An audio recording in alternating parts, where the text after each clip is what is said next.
Breeze Nation, what is good? It's your boy Pat the Designer back at it again. Appreciate all 100,000 of y'all for tuning in and showing love, man. You guys have supported the channel. You have shown us so much love. We have crossed 100,000 subscribers. I appreciate y'all so much for tuning in and showing love through all of the ups and downs of the channel, through the changes, through us getting banned, through, like, there was so much that we went through, man, and you guys stuck around and rocked with us.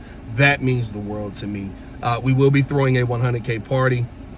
All of you are invited. Whoever comes, but all of you guys are invited. So thank you guys for just rocking with us continuously, man. We have had so many great times with you, and we're hoping those great times continue all the way to 1 million, and with all of the growth and the changes that we are going to go through in this process. Some of you guys asked me, you know, is everything okay? You know, I was on the video last night.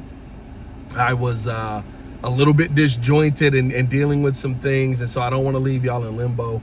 Unfortunately, we had gotten some news the previous day, and we're just kind of trying to keep an eye on her, that Lulu's cancer has kind of progressed to a point where it's now the humane thing to put her down before it gets any worse. She's got a lot of open sores and things like that on her, and we just, well, I shouldn't say a lot. She's got 2 open sores on her, and we just don't want her to suffer anymore. So we're going to be doing that this weekend. So if you don't see a ton of content from me, that's why. But it really just sucks because we're losing 2 dogs that have been with us for 10 plus years in 2 months.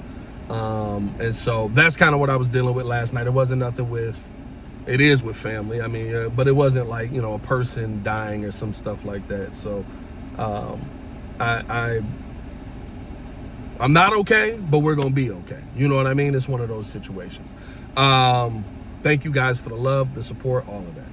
Let's talk a little bit of football, though. As I head up here to Chicago Bears training camp, day 8 of training camp, what am I looking to see? Listen, here's the reality of it. The offense struggled the first 2 days in pads. Yesterday was a very good day for the offense, but it wasn't really a practice. I mean, there was a 7-on-7 period where, you know, Caleb Williams dominated, went 9 for 10 in the red zone and was able to deliver the football very well. But at the end of the day, that's really all we saw from the team. There wasn't a ton of team period. There was basically nothing else 7-on-7 that was full speed. Everything was quarter speed after that.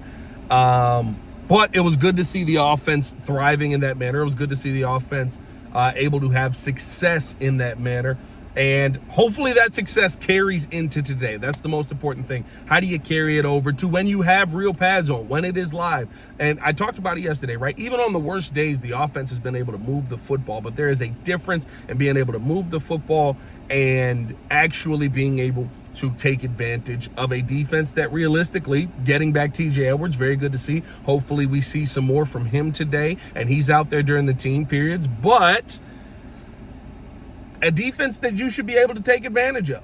A defense that has struggled to create pressure at times. A defense that now does have some struggles in the coverage unit. Hopefully, you know, they're able to bounce back from that. I love how the defense has shown that it's not just going to lay down and die with the Kobe Bryant injury. They're going to be able to sustain. And listen, I trust this coaching staff to really get things done with that. I trust this coaching staff to do what we saw this coaching staff do. I'm not asking them to do something miraculous. We saw them do it last season where guys were banged up and you had guys step up. DeMarco Jackson, you've added Jack Sanborn to that linebacker unit. DA's got to feel like he's getting screwed here, where every time he gets a elite name, right, he ends up being banged up. So to me, I just feel, Paxton, you gonna start singing right now? We'll leave in a second, son, don't worry. Where's your bottle? Oh, I gotta find that bottle, it'll leak all over him.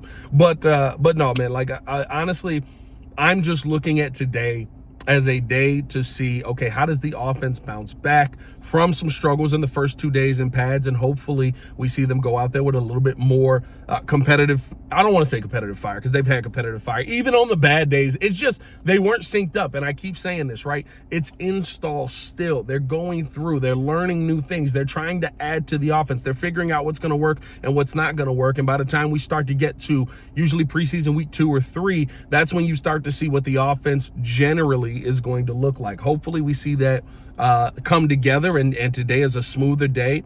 But I also like seeing the defense show some teeth and show some fight. What are you looking to see from the Chicago Bears at camp today? Let me know in the comments below. I'll be down there talking with you guys as well. Gonna head up here so that we can get the pressers. I also got to drop my son off at my parents. So I'm gonna head up out of here. Y'all stay safe out there, Chicago. Bear down. One love. Peace.